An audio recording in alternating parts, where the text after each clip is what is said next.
এমনিতে সবজি রান্না করলে কেউ খাবে না, কিন্তু আমার ঘরে তৈরি করা স্পেশাল সবজি মশলা দিয়ে যখন সবজি রান্না করি তখন সবাই খুবই পছন্দ করে খায়। প্রথমে প্যানে সবজি দিয়ে দিব।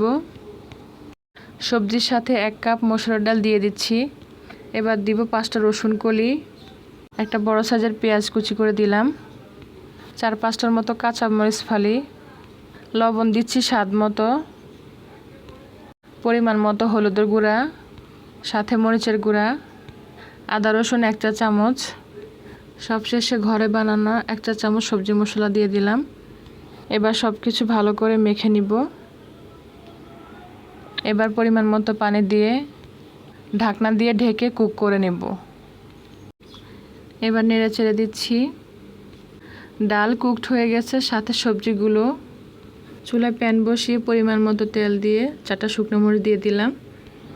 রসুন কুচি আর পেঁয়াজ কুচি দিয়ে লালচে করে ভেজে সবজিতে ফোড়ন দিয়ে নিব।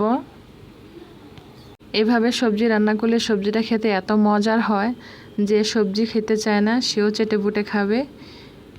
ফোড়ন দিয়ে আমি এভাবে 1 মিনিটের মতো ঢেকে রাখবো। এভাবে একবার হলো ট্রাই করে দেখবেন, আশা করি ভালো লাগবে। সবাই ভালো থাকবেন। আল্লাহ হাফেজ।